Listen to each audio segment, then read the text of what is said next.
Ano bang ibig sabihin ng walang budget?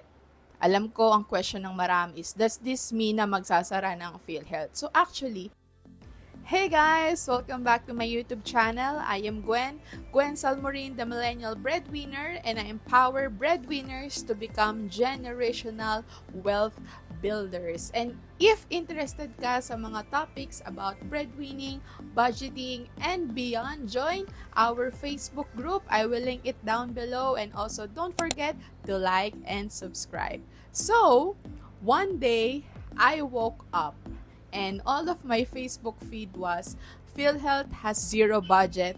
So, and today I want to share with you, no, ano-ano ba yung mga facts around that issue or news, no? So hihimayin natin 'yan. Number two, we will also understand ano ba yung PhilHealth? Ano ba yung effect niya and benefits natin sa life nating mga Filipino, no, PhilHealth na yan. And then pangatlo, sasagutin natin yung most important question na, is it still worth it to pay for my PhilHealth? So, stay tuned until the end of this video.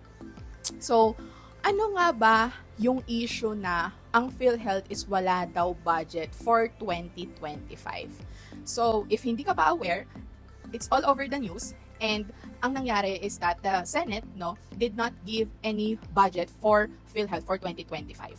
And for next year, hindi binigyan ng budget si PhilHealth. So bakit nga ba hindi binigyan si PhilHealth ng budget given na part naman siya ng government, tama? So two reasons from one senator na sinabi niya bakit walang budget si PhilHealth for 2025. So, una, dahil daw si PhilHealth ay meron siyang 600 billion, yes, billion, na reserve funds. So, ang question ng senator na yun is, you are an insurance organization, ang task mo is to help people alleviate yung stress and yung hirap for the medical care and hospital bills. Bakit may ganun kakalaking pera na naka-reserve? So, pangalawa, they also want PhilHealth na mag-serve na lesson ito na hindi sila binigyan ng budget to properly, I would say, use their funds or manage their funds wisely. So sabi pa nga nung isang senator, it's actually a punishment for them na wala silang budget and how they will, and bahala sila mag-navigate doon for next year. So, ano bang ibig sabihin ng walang budget? Alam ko ang question ng marami is, does this mean na magsasara ng PhilHealth? So actually, hindi po, kasi wala lang silang budget allocation for that. But kasama pa rin sa budget is yung mga operating costs nila. So definitely, meron pa rin silang budget for them to operate in the entire country. So, hindi siya magsasara.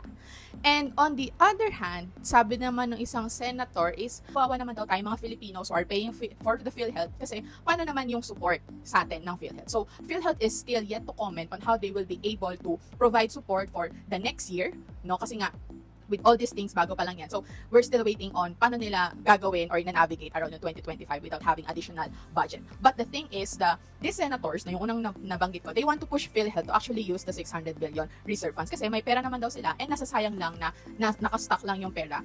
And their actual job is to help Filipinos in their medical and hospital bills. So, yun yung whole issue. All these things, of course, magulo siya. Ang gusto nating malaman pa din is worth it pa ba siyang bayaran. Pero before natin sagutin yung tanong na yon, is let's understand ano ba ang PhilHealth. So, PhilHealth is actually, it's the public insurance organization sa Philippines. So, is to help us Filipinos to not be burdened with medical bills and hospital bills kasi nga, they insure us, So, yun yung pinaka-goal nila. Kaya meron tayong binabayaran monthly para just in case na kinailangan natin is mababawasan yung hospital bills natin or pwede ding totally ma-eliminate. Mga advantages ng PhilHealth. So, ang advantage ng PhilHealth is first, it helps us lessen the hospital bills. So, in my own experience, one of my family members, na-confine ang total na gastos for the hospital is 25,000 pesos. So, ang hospital is automatically in your bill, may PhilHealth yung magbabayad. So, ibig sabihin, let's say, in our case, 25,000 yung bill na yon, 10,000, yun yung babayaran ni PhilHealth. Now, kung may PhilHealth ka, updated yung payment mo, si PhilHealth na magbabayad nun sa hospital. But if you don't have a PhilHealth, out of pocket ko siya. And the rest, siya ka pa lang yung sasagutin ng HMO. So in our case, 25,000, 10,000 for the PhilHealth, and 15,000 yung sinagot ng HMO.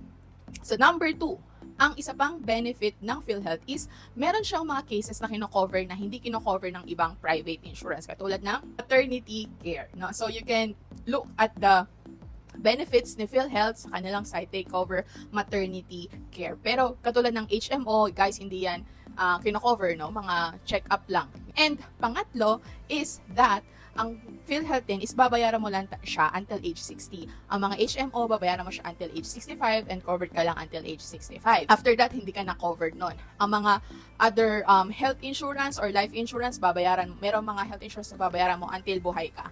So, isa yun sa mga advantages ni PhilHealth. So, last but not the least, let's answer the question, is it worth it to still pay for your PhilHealth? So, I just want to share, no, ano-ano ba yung cost and ano-ano ba yung benefit of being a PhilHealth member.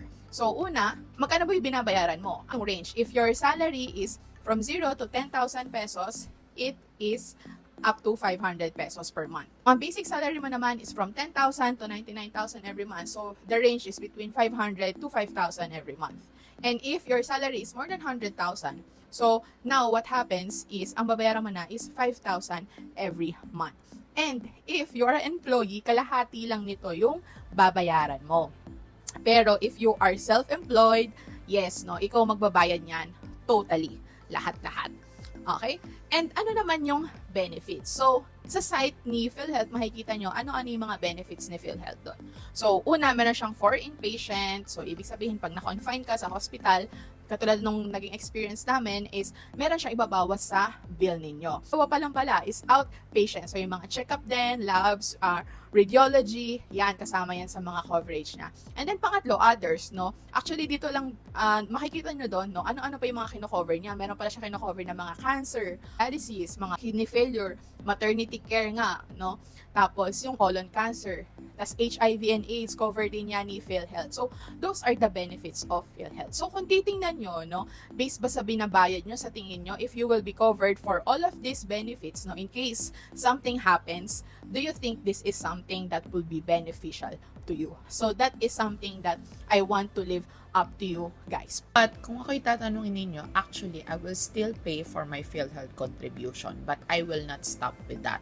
I will still have my HMO, I will still have my private insurance, lalo na for critical illnesses, plus I will make sure na meron akong emergency fund for medical and hospitalization purposes. Pero again, if you are an employee, you have no option because it is a mandatory contribution nowadays. And actually, mapapenalize ang employer nyo if hindi siya nagre-remit ng PhilHealth. But for those na self-employed or mga self-employed yan or mga business owners, or actually choice nyo yon, no, kung magbabayad kayo, all of those things, no, kayo guys, ano sa tingin nyo, worth it ba na magkaroon ng PhilHealth or hindi? And ano sa tingin nyo yung mga bagay na would be beneficial to have more sa PhilHealth to make the benefits more, I would say, appealing? And ano naman sa tingin nyo yung kailangan pang i-improve ng ating health system? So, if you want more conversations about this, again guys, join my Facebook group. It's the Generational Wealth Builders. So, pag-usapan natin to and let's have a healthy discussion. And if you have any more questions, please comment them down below and don't forget to like and subscribe. See you on the next one.